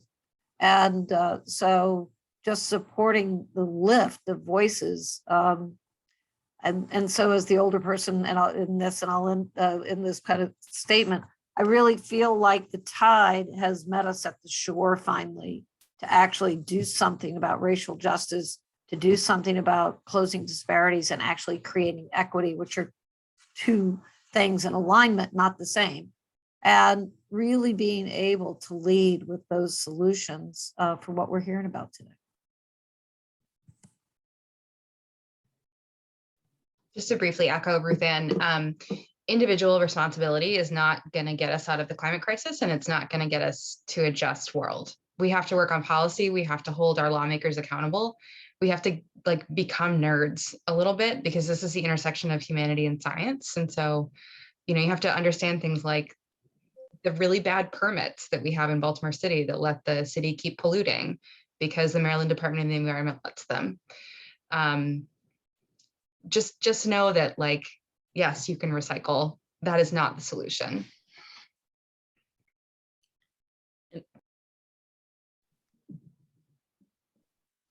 Sorry, Leanna, were you finished? Okay, I'm sorry. Okay, so I'm sorry, y'all. Really quick, I'm just echoing on what folks have shared so far. So, I think a lot of what has to be done if folks want to get involved is education, right? So I think getting out there and educating yourself, getting on the ground and really building relationship with folks. And I don't mean in a way where you have to kind of sit in a space where there's uncomfort and you're asking names and favorite colors. I mean in a way where you're out of your comfort zone and in somebody else's community in something that you don't understand how they operate and you're learning. And I think that's all the information that's going to drive you and be clear about where your work should be at and how you should be connected. But even off and up, I think folks should get involved by education. I think folks should be involved by donating and finding foundations and organizations that are doing the work that they would love to see change, getting involved that way, or even sharing it through your resources. There are so many ways that folks can be involved, whether directly or indirectly, but I encourage folks to get into communities and build relationships and actually hear and understand what's happening. It's almost as if you don't want to try and study water, right? And then go assume that you know how a fish feels in their world, right? Because it's not the same thing. So just being clear about it goes past the books and the YouTube videos and the literature that floats around, but hearing from the horse's mouth exactly what's going on in their world. So I think that's the highest priority when you're talking about being connected to any issues or being what we like to see as help. But you can't be help if you aren't clear about how folks want you to help.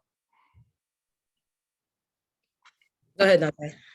Yeah, no, I was just gonna say, I mean, I lifting up all the things that have been said before. I also would say that we need to push city government, DPW, and the like to commit to zero waste.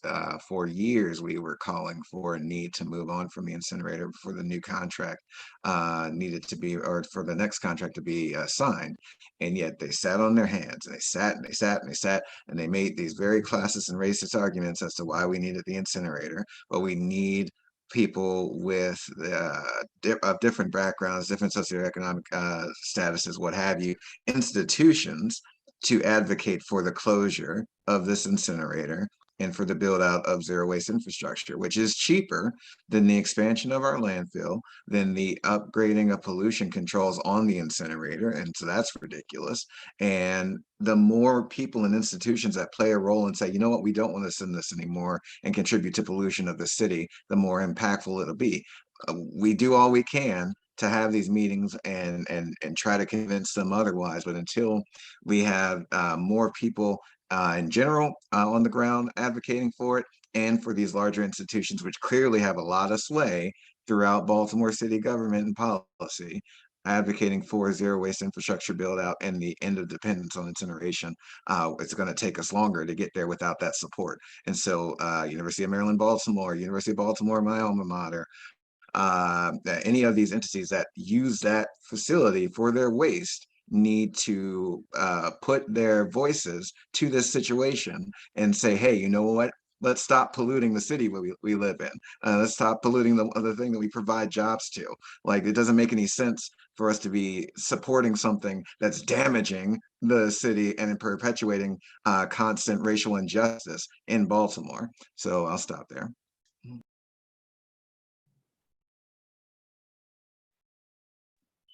If I can just add one more thing, I think everything else everyone said was exactly right. And I think I just want to hit on a little bit more of what Dante said, looking definitely at institutions who, there's institutions in just businesses who is going business as usual while communities are suffering. It's time to put that responsibility back on them and not on residents as consumers, especially since there is a price difference in what you are buying, and it's easier, sadly, the bad things are cheaper. And that just, and so when you're dealing with communities of low income and then expecting them to just turn over some type of it's your responsibility to do better in your environment. It's not that simple. And so there has to be a way that we can do this in an equitable way that everyone can actually participate in zero waste solutions that does not put the burden on the people. And also just for institutions, there is the things that institutions can do right now. This is not like a long run. This is not like no complicated thing. There is things that can be done right now. It's institutions taking a pledge actually to commit their tonnage, not to this bad things that's happening, but to a facility that could be built here in Baltimore. That is something that could be happening right now that institutions can do. And that's all I wanted to add. Thank you. Thank you so much, you guys. As a student as well, in social work and public health, really interesting to hear all the different like advocacy opportunities and how we can volunteer or how we could work. So, and there was a question in the chat kind of going a little bit further on that, asking specifically, what opportunities do your agencies have for social workers, either as field placements or employment or volunteer opportunities? And I think Ruth Ann had mentioned perhaps jobs at Green and Healthy Home Initiatives. And I wanted to mention too that I am doing my practicum there, and it's been really exciting and awesome opportunity. Yeah, so do any of the panelists want to talk about those opportunities that people, and as you know, like their contact information is in the chat. So if you want to reach out to them specifically and tell them what you're interested in, then that's also an option. So again, just what opportunities, if you'd like to share any opportunities that your agency has that students could get involved with. So I laid out, we have numerous opportunities on internships and fellowships, and we pay for those if you're not getting, if it's not a practicum to get credit, right? Or other reasons that, but we also are just getting ready to launch in the next week 12 professional jobs at the organization, everything from organizing and policy on climate, energy, and equity to healthy housing. But we're also hiring a large number of contractors to do weatherization, health, decarbonization, and lead work, health educators, risk assessors. So if you are interested in the type of work that we do, which is in occupied housing, but we do a lot of partnerships with other types of organizations. Dante and I have been chatting on the side about organizing around the incinerator. But we're interested in the health of our citizens in Baltimore, and we work with vulnerable kids and seniors in our lowest income communities. But we are looking for talent and the next generation of leaders. And I should say that 20% of our organization are former interns with the organization, so we value our interns. And they make up 50% of our leadership team today are former interns for the organization. Awesome, such great opportunities.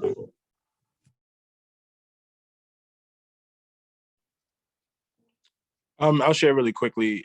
With Black Youth Institute, we have a few different ways you can be a part of the work. One, of course, and most popular known, of course, are volunteers, just being a part of the work, learning about the work, being able to see where you would like to be connected. We've had so many volunteers throughout Garden from all around the country, different institutions, different schools, and really different groups of folks who were able to come and be a part of all the work around the land.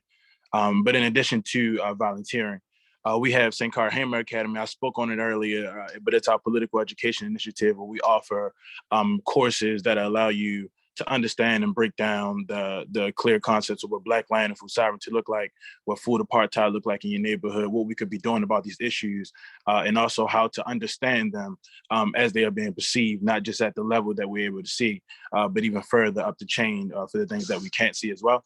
And then lastly, this year we launched our Fire Kit apprenticeship program, which stands for Fire Keepers in Training. And that allows us to have folks come and be a part of the work, be connected to us. It's no more than about 24 hours a week max. But you're able to practice alongside different organizers in the work from several different lanes of the work. We offer several different areas you can be a part of. So inside of that work is another major way you can be connected. Yeah, and if you want to check it out, please go to our website or go to our Instagram, hit our bit.ly link, and just check it out. It's actually open right now if you want to apply, and it closes on December 17th. Great. We welcome proposals from people who are interested in working with us, and we do pay for interns to work with us. So we are actively expanding our community engagement and community-led research work, especially around sewage backups and their impacts on people's lives. And we are connected with lots of researchers who are also looking for help. So If you're interested in doing environmental justice, social research, especially, please reach out to me and maybe we can work together. And for us, we are always game to find more folks who want to get some info on how to fight incinerators and talk about policy, but also on a just transition side, we're in the process of raising funding for a glass waste cooperative here in the city. The idea is to collect bottled glass from restaurants and residences and turn that into artwork, while also developing young POC entrepreneurs and offering space for local and traveling artists to sell and perform their work as well. And so if anyone's interested in lifting up that aspect and chatting with me about that, or just getting involved in the incinerator fight, we're always game to have a conversation and get you involved in that. We're also working on trying to develop a deconstruction ordinance here in the city, since there are just so many vacants across Baltimore. There is still value in a lot of the material that's in those homes. And by actually choosing to deconstruct as opposed to demolish, you diminish the impacts of any remaining toxics that are in the house because you've abated them, and you actually get that material to a different, more valuable stream, and that just produces more jobs for the city, which we clearly need when we're talking about economic justice here. So happy to chat more about those as well.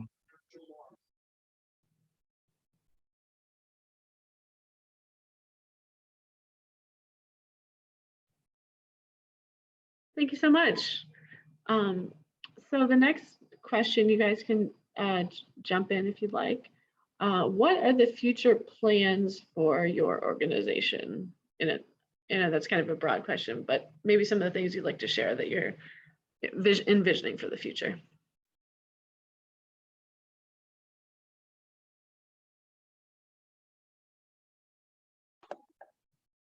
I mean, we definitely want to see this incinerator gone once and for all, even though there was a new contract signed at the end of the Young administration, unfortunately and foolishly.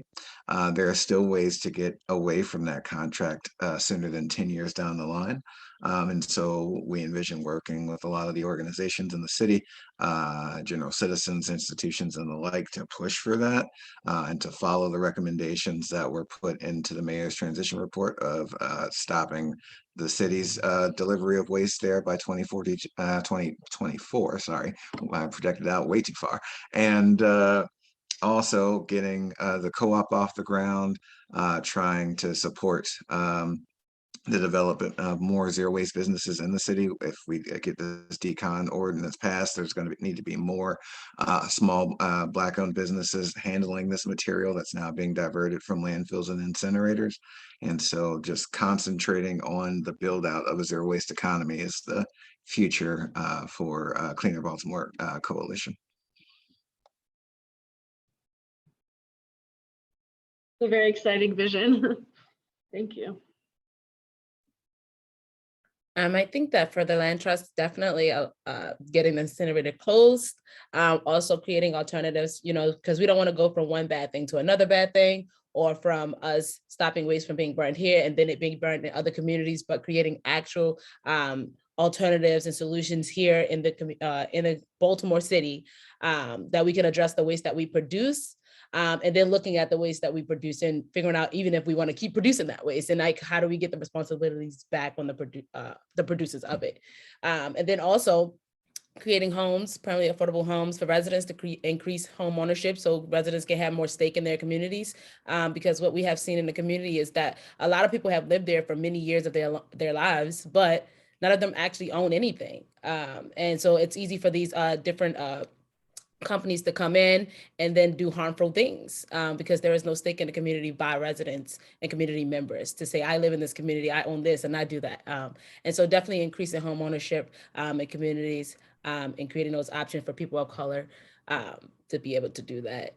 And also working with youth to make sure that youth have a space in this movement, because I started as a youth and a lot of people I know in this started as a youth. So definitely making sure that youth have space in this movement to imagine and envision what they want to see in their community, even beyond this environmental impacts that we see right now. Um, so yeah. Great. Thank you so much for sharing that. Really good work. Just sharing really quickly. So for Black Youth Institute, I think in the future we see communities that are that understand and are in control of all of their own resources, understanding the power of controlling their own food, land, and other resources that are afforded to them, and being able to understand the power of organizing that, and being able to just be self-sustainable. And I see Black Youth Institute as a hub that is not only in Baltimore, but infused all the way across the country and internationally, in different communities, to be able to connect and work with folks on these issues, and be able to offer up different perspectives and frameworks that allow folks to learn and educate themselves on the actual problems. And really just growth in community, being more rooted inside of other communities, and at large being more connected to other folks who are doing doing the same work or work that's similar to what we do. So yeah, so I got.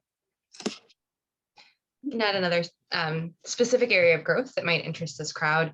We recently changed our marketing and communications committee to a communications and community engagement committee, to help us learn more intentionally, honestly, how to talk to people who we serve. And so if you're interested in exploring board service, we are really looking for people with your skills, because it's not an area of practice that we have a lot of experience in.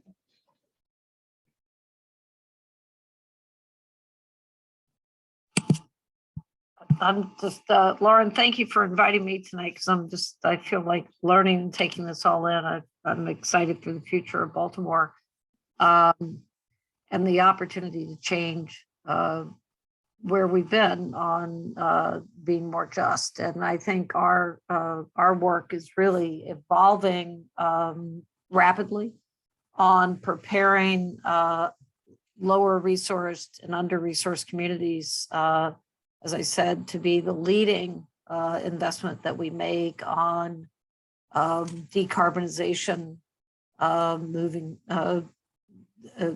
out gas stoves and electrifying housing, and really ensuring that low-income communities are led with investment rather than left behind like they have been on issues like lead and housing condition, and that we really find meaningful ways to track our work. As an example, we like to use ourselves as an open and transparent example of how we can do things better. And that includes how we measure health and racial equity impacts, and really being able to do that in meaningful ways. But our largest area of growth is clearly on the climate and housing nexus, and really looking at how do we build continually bigger and bigger the case to have housing be a healthcare reimbursed entity, and that what we do to improve the health of housing and therefore improve the health of the residents should be medically paid for. We just, our organization just led the work that got the state of California to adopt a Medicaid payment for residents who have asthma, if their house is contributing to that asthma, to do interventions up to $7,500 per intervention. We hope to create the medical payment model for electrification and energy efficiency. And we've been able to establish this work around asthma. 40% of all asthma cases come from lousy housing conditions, according to the Robert Wood Johnson Commission on Building a Healthier America. Asthma is the #1 reason kids miss school, and it's why my friends here with me tonight, my new friends, they're working on asthma from different angles, but it is a great underminer, not only of educational attainment and attendance and attainment, but on mental and health and trauma. And lead is a brain injury issue, but really our concentration on climate and on how we build generational wealth through better equity measures is our growing focus, and appreciate anybody who wants to help us with that. And where we can, we want to link arms with you. Wonderful. It's actually a good segue to the next question. And I know that Green and Healthy Homes Initiative does a lot of legislative work and advocacy. So, but for all the panelists, we'd love to hear more about your legislative priorities in the upcoming General Assembly session. That was one of the questions from the audience.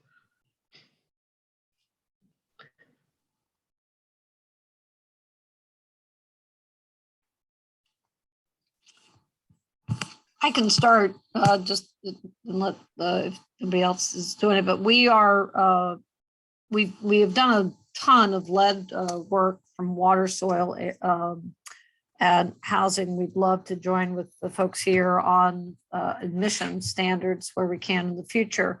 One of the things that we are pushing this year, every person who gets energy through the utility in the state of Maryland pays into the Empower funds. But Empower is then supposed to reinvest in community to improve energy efficiency and weatherization. But interestingly enough, and not surprising, for the amount of funding that is paid into Empower by low-income communities, we do not proportionally take and reinvest back in low-income communities. And so we are trying to establish a bill that would require that threshold and require investment in low-income communities and actually do more than just what is contributed in proportionally, because it's where it's needed most. But the first and foremost thing we have to do in fairness and equity is get a requirement that monies paid in by low-income communities certainly get reinvested in their communities. And so we'll be pushing that legislation. Our opposition will be the gas and oil companies, and for sure, especially natural gas, but we think this is important for the future.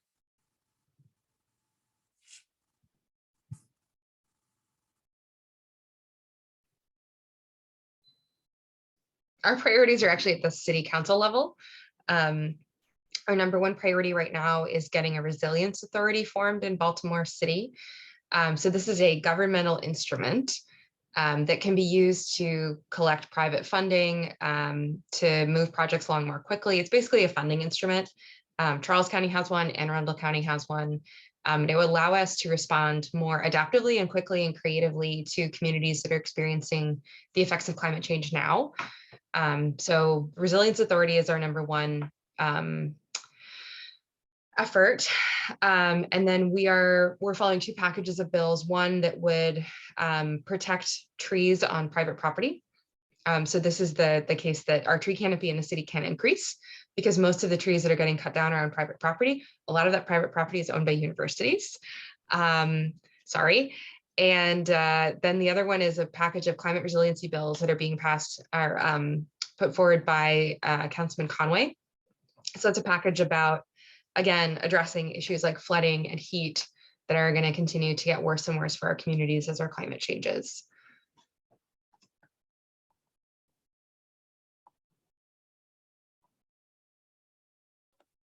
Yeah, I would say that still advocating for commitment to zero waste and actually putting it into legislation would be a critical piece for us at the local level. Certainly getting a commitment of organics diversion going, as well as this decon ordinance. We're hoping with Councilwoman Ramos as the champion for that effort, that we could get that bill introduced as early as maybe late winter, early spring. And then also at the Annapolis level, another couple of bills are waste related. We're still trying to get incineration out of the renewable portfolio standard at tier 1 for cash considerations. It was moved into tier 1 years ago by the then Governor O'Malley to now get money like wind and solar get renewable energy credits. And obviously it's not a renewable energy source, but money talks. So we still need to move that out and just get as many pieces of policy that center a just transition and build out of a zero waste economy, to get a composting facility in the city, to get a recycling facility in the city that the city owns, if not co-owns with people in the city, mission-based recyclers. And then that would actually put us in a position to make money off the things that we already are recycling, and that would recycle, we would recycle moving forward when we commit to zero waste. So there are all these different pieces. There are other bits that I'm happy to talk about outside of this conversation on the ways to fight this incinerator too. But yeah, those are the main ones.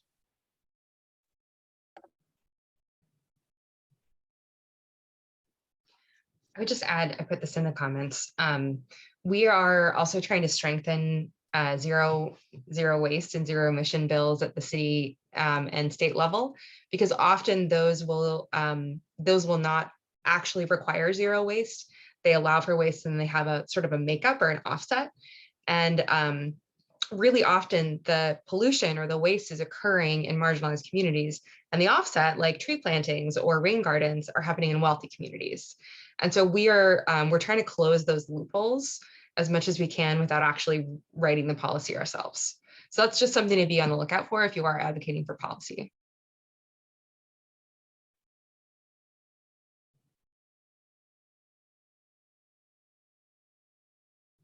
Okay. Thank you so much for those answers. As a social work student, it's really interesting because we're learning about policy and advocacy and things like that. So just to see what you guys are doing on the ground, and that will have such a big impact. Really appreciate that. I want to mention that, like, you know, a lot of the different speakers, these organizations overlap, and we're very interested in if you guys are part of other organizations and you want to get in contact with the panelists. All of their contact information is in the chat. So just wanted to put that out there. And then we're actually almost out of time. So I just wanted to ask if anybody wanted to say, like, parting words, just a minute or so, to all these wonderful students. So it looks like Nicole put a question in about what we would want UMB to do as an institution. And I mean, I feel just to underscore what I said a little while ago, that the powers that be in these institutions need to push the mayor's office, need to push DPW to commit to zero waste and moving away from dependency on this incinerator. All of these different universities and colleges have large endowments. They could collaborate, coordinate with the city, so that way the city's not the only one paying part of this bill, and the bill is pretty small compared to all the other aspects of waste. Expanding the landfill is $100 million, for example, but you could build a recycling facility, a composting facility, give everyone compost pickup bins, provide a robust education about moving towards zero waste across the city for under $100 million. In fact, it's under $80 million to do all those things I just mentioned. So having institutions commit themselves to diverting their organics and contributing to the build out of the zero waste infrastructure that we need is a critical piece. So I would want for UMB, for University of Baltimore, et cetera, to start having their presidents and board of trustees and what have you engage South Baltimore Community Land Trust, engage Black Yield Institute, GHHI and the like, and talk to us about these pieces that they need to play a role in, because they do have so much political power and monetary power in the city. Yeah, and definitely to add to that, beautifully said, Dante. I definitely agree 100%. I think that universities definitely hold a lot of leverage in the city, and that is who the city listens to. You know, and it's like universities, I think, and just institutions, period, need to stand behind community residents who are suffering from the burden of where their waste ends. And so I think that starting with exactly what Dante said, and then also looking at the tonnage you produce in organics and committing that to this. And that's literally, the incinerator was created through collective like buy-in through institutions. So it's like, you can do the same thing to create something that's good for communities. Yeah. I want to give everybody a quick example that just on what we're talking about right here. Up the road about 2 hours is Lancaster, Pennsylvania. It's a town of 90,000 people. The hospital in Lancaster, Pennsylvania just wrote a $50 million check to de-lead the housing in their lowest income communities in Lancaster and Lancaster County. If we pulled the Schedule H on University of Maryland Hospital, Mercy, Sinai, Hopkins, we would see hundreds and hundreds of millions of dollars being reported as hospital community benefit funds, just on the hospitals alone. They have the power and the opportunity to do exactly what's been said here by the previous two speakers.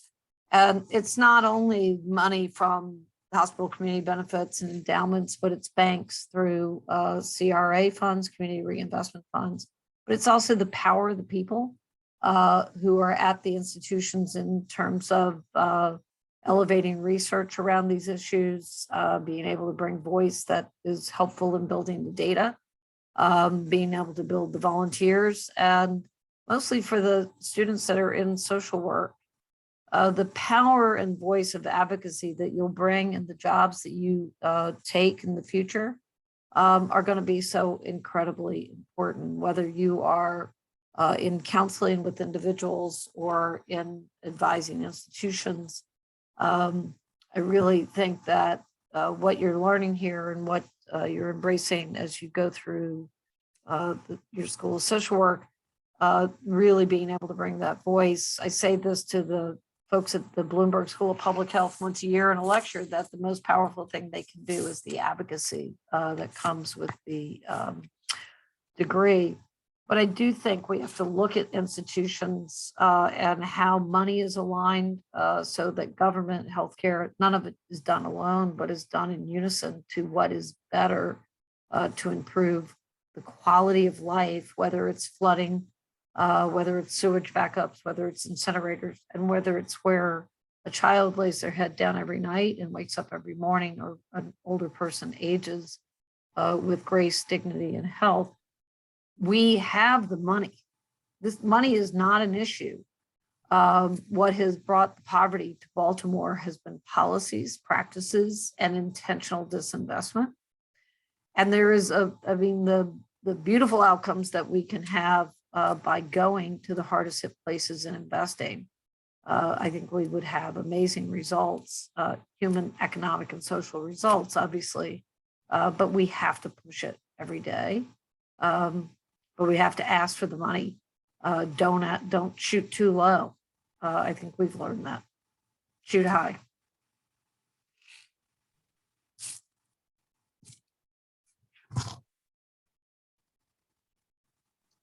Did we want to? I guess. Should I go?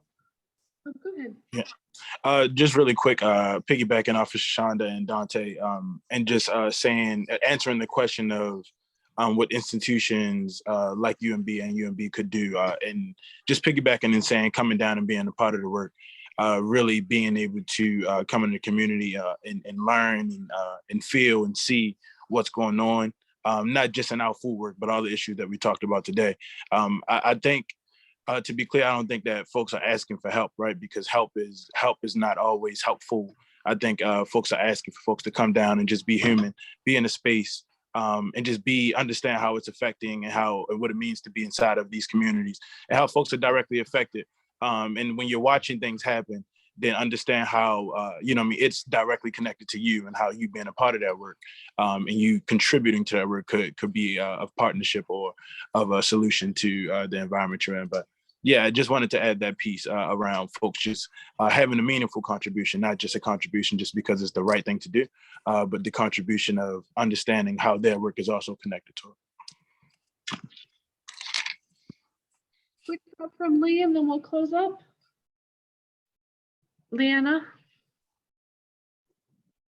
Oh, I'm sorry. I've been putting it in the chat. That's okay. I mean, to be totally honest, and I know this is being recorded, universities owe the city a lot of money. They don't pay property tax. And yes, we have enough money. And, universities are a black hole for a lot of money in our city. Honestly, I think that universities could could be getting behind city agencies in a way that that they are not. And I think a lot about like the Hopkins private police force or the Hopkins private transportation, right? If universities are really getting behind the fact that the city can do things well, if it has the funding for it, yeah, I'll leave it there. Thank you so much. Thank you so much, all these wonderful panelists. And I know the students must have had a really great experience. So have a wonderful night. Thank you. Thank you, everyone. Take care. Thanks, everyone. I'd like to thank you all for coming. Thank you to all of our wonderful speakers tonight. And I do want to thank two people who haven't been thanked yet behind the scenes. I see Shantae Hatcher. You can show yourself, Shantae. You just came on and out. So Shantae Hatcher is Assistant Dean at our Office of Continuing Professional Education. And Isabel Garcia, especially behind the scenes here, is an annual fund officer and really have helped to put this together. Thank you, everyone who came and who shared. We learned a lot. You keep holding us accountable, and we hope also to be worthy of that. So thank you, everyone, and good night.